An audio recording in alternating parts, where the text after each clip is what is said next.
সমবায় নির্বাচনে কোথাও বিজেপিকে ধরাশায়ী করেছে রাজ্যের শাসক দল তৃণমূল, আবার কোথাও রাজ্যের শাসক দল তৃণমূলকে পরাস্ত করেছে বিজেপি। এবার পূর্ব মেদিনীপুর জেলায় মহিষাদলের গড় কমলপুর সমবায় কৃষি উন্নয়ন সমিতি পরিচালক মণ্ডলে নির্বাচনে বিনা প্রতিদ্বন্দ্বিতায় জয়লাভ করল তৃণমূল।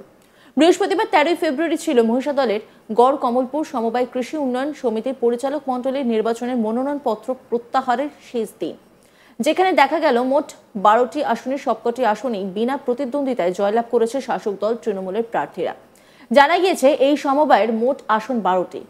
আগামী 23শে ফেব্রুয়ারি ছিল নির্বাচন। মঙ্গলবার ছিল মনোনয়নপত্র জমা দেওয়ার শেষ দিন। সেখানে মোট 12টি আসনের জন্য তৃণমূলের পক্ষ থেকে 13টি ও বিজেপির পক্ষ থেকে 13টি করে মোট 26টি মনোনয়নপত্র জমা পড়ে।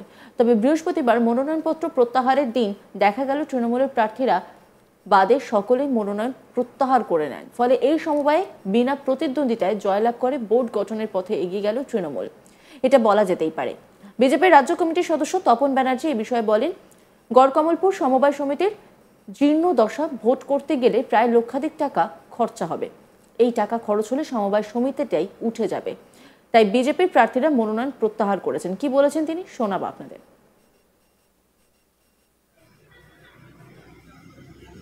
মহিষাদল ব্লকের গড়কমলপুর গ্রাম পঞ্চায়েতে গড়কমলপুর সমবায় কৃষি উন্নয়ন সমিতির যে নির্বাচনে ভারতীয় জনতা পার্টি 12টি আসনে প্রতিদ্বন্দ্বিতার জন্য মনোনয়নপত্র দাখিল করে।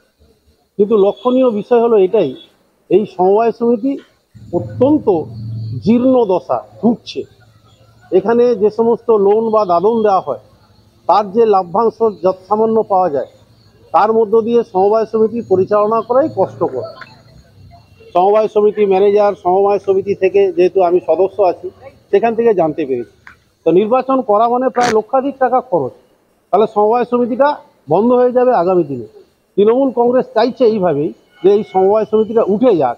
এই সমবায় সমিতির নামে রেশন ডিলার হওয়ার কথা, কিন্তু লক্ষণীয় বিষয় শাসক দল তার নিজের কাছের লোককে এই সমবায় সমিতিকে না দিয়ে তার নিজস্বভাবে ব্যক্তিগতভাবে রেশন ডিলার দেওয়ার পরিকল্পনা করছে, যা কিনা সম্পূর্ণভাবে অন্যায়। তাই নির্বাচন না করে যারা আছে তারা সমবায় সমিতিকে যদি তুলে দিতে চান, তাহলে মানুষ সব কিছু দেখছেন, সমবায়ী বন্ধুরা তার সমস্ত কিছু লক্ষ্য করছেন। আমরা আশা করব সমবায় সমিতি বেঁচে থাকুক এবং সমবায় সমিতি একটা সাবলীল জায়গাতে যাতে করে প্রতিষ্ঠিত হতে পারে, তার জন্য অর্থনৈতিক যে খরচ তাকে বাঁচানোর জন্য এবং সমবায়কে বাঁচানোর জন্য আমরা মনোনয়নপত্র প্রত্যাহার করে নিই। তৃণমূলটা বলছে যে বিজেপির মধ্যে গোষ্ঠী দ্বন্দ্বের ফলেই কিন্তু এই ঘটনাটা ঘটছে, তা উদ্যোগে বাধ্য হয়েছে। তৃণমূল কংগ্রেস সর্বত্র এই ধরনের, তারা নিজেরাই গোষ্ঠীদ্বন্দ্বে জর্জরিত। কে ব্লক সভাপতি হবে, কে অঞ্চল সভাপতি হবে। দেখেননি কন্টাই কোঅপারেটিভের যে নির্বাচন হলো, দুটো খাড়াখাড়ি, একদিকে অখিলগিরির প্রার্থী, একদিকে উত্তম বারিকের প্রার্থী। দ্বন্দ্ব তৃণমূল কংগ্রেসের রাজ্যের শাসক দলের। স্বাভাবিকভাবে আমাদের মধ্যে কোনো দ্বন্দ্ব নেই, আমরা ঐক্যবদ্ধভাবে মনোনয়ন প্রত্যাহার করি। তৃণমূল নেতা সুমন সাঁতরা বলেন, বিজেপি গোষ্ঠীদ্বন্দ্বে জর্জরিত, পায়ের তলার মাটি নেই। কি বলেছেন তিনি, শোনাবো আপনাদের।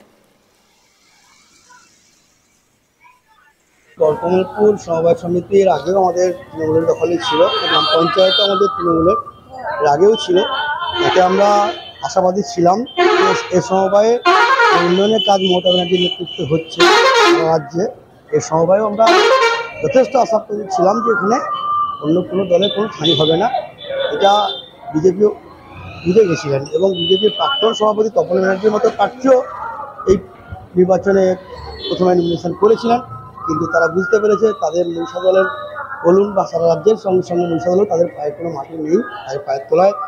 এছাড়াও আমাদের মনে হচ্ছে ওদের গোষ্ঠীদ্বন্দ্বে কে দিলীপ বাবুর গোষ্ঠী, কে সুকান্ত বাবুর গোষ্ঠী, কে শুভেন্দুর গোষ্ঠী, এইসব কারণে ওরা আরও ভয় পেয়ে সবাই গতকাল ছিল নমিনেশন প্রত্যাহারের শেষ দিন, সকলেই তুলে নেয়। কেবলমাত্র আমাদের দলের সর্বভারতীয় তৃণমূল কংগ্রেসের 12 জন প্রার্থী বিনা প্রতিদ্বন্দ্বিতায় গতকাল জয়লাভ করেছে।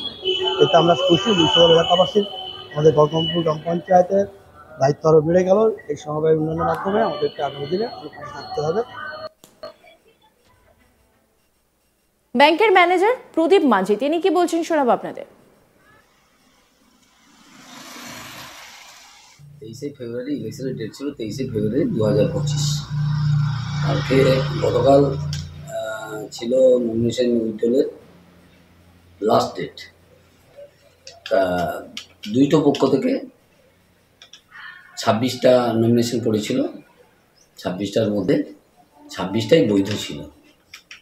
কিন্তু শাসক বিরোধীর একটা সমস্যা ছিল, বিরোধীরা তাদের সমূহটা মানে উইথড্রল করে দিয়েছে আর কি, সব। তো কারণ সমিতির অবস্থাটা খুব ভালো নয়। এখানে মেম্বাররা বুঝেছে যে এখানকার সমিতিটাকে বাঁচাতে গেলে ভোট করে শুধু 1-1.5 লক্ষ টাকা খরচা করে কোনো যুক্তি নেই। সেই জন্যই বোধহয় বিরোধীরা চিন্তাভাবনা করে তারা উইথড্রল করে দিয়েছে। কতগুলো সিটের ছিল? 12টা সিট। এই গোটা বিষয় নিয়ে একটি রিপোর্ট তুলে ধরেছেন আমার কলিগ, দেখাবো আপনাদের।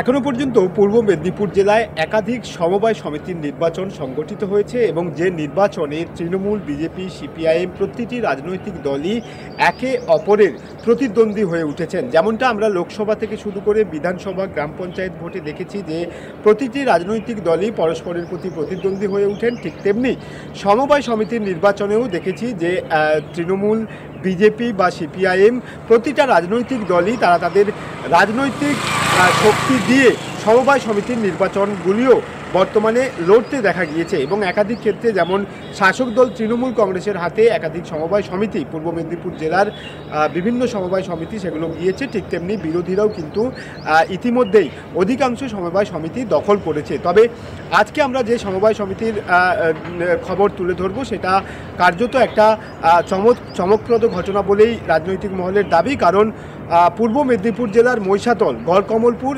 এখানে একটি সমবায় সমিতির নির্বাচন আগামী 23 ফেব্রুয়ারি সংগঠিত হওয়ার কথা ছিল, কিন্তু গত বৃহস্পতিবার সেই সমবায় সমিতির নির্বাচনে যে সমস্ত সদস্য যারা নমিনেশন ফাইল করেছিলেন তাদের নমিনেশন উইথড্র বা প্রত্যাহারের দিন ছিল। সেদিনকেই কার্যত দেখা যায় যে এই গড়কমলপুর কৃষি উন্নয়ন সমবায় সমিতির যে 12টি আসন রয়েছে, এই 12টি আসনে ইতিমধ্যেই শাসক দল তৃণমূল কংগ্রেস এবং বিজেপির পক্ষ থেকে মোট 26টি মনোনয়নপত্র জমা পড়েছিল, যেখানে তৃণমূলের পক্ষ থেকে 13টি মনোনয়ন করা হয়েছিল এবং বিরোধী দল বিজেপির পক্ষ থেকে 13টি মনোনয়নপত্র জমা দেওয়া হয়েছিল। কিন্তু এই দিনকেই দেখা যায় যে বিজেপির সমর্থিত যারা সমবায় সমিতির সদস্য যারা মনোনয়নপত্র জমা দিয়েছিল তারা প্রত্যেকেই অর্থাৎ 13টি আসনেই মনোনয়নপত্র প্রত্যাহার করে নেয়, যার ফলে তৃণমূল কংগ্রেস বা শাসক সমর্থিত ওই সমবায় সমিতির সদস্য তারা কার্যত বিনা প্রতিদ্বন্দ্বিতায় এই সমবায় সমিতি জয়লাভ করেছেন। এই খবর প্রকাশ্যে আসার পরেই কার্যত জোরালো চর্চা শুরু হয়েছে রাজনৈতিক মহলে। 13টি আসন যারা প্রতিদ্বন্দ্বিতা করার জন্য বিরোধী দল বিজেপির সমর্থিত সদস্য যারা মনোনয়নপত্র দাখিল করেছিল তারা প্রত্যেকেই মনোনয়নপত্র প্রত্যাহার করে নিয়েছে, যার ফলে অতি সহজেই শাসক দল তৃণমূল কংগ্রেসের হাতে এই সমবায় সমিতির ক্ষমতা চলে গিয়েছে। এই ঘটনার পরেই কার্যত প্রশ্ন ওঠা শুরু হয়েছে যে 13টি আসনের মধ্যে 13টিতেই কেন মনোনয়নপত্র প্রত্যাহার করে নিল বিরোধী দল বিজেপি সমর্থিত সদস্যরা। যেহেতু আমরা পূর্বে দেখেছি যে লোকসভা নির্বাচনে পূর্ব মেদিনীপুর জেলার 2টি লোকসভা আসনই কিন্তু বিজেপি তাদের ক্ষমতা ধরে রাখতে তাদের ক্ষমতা বজায় রেখেছে।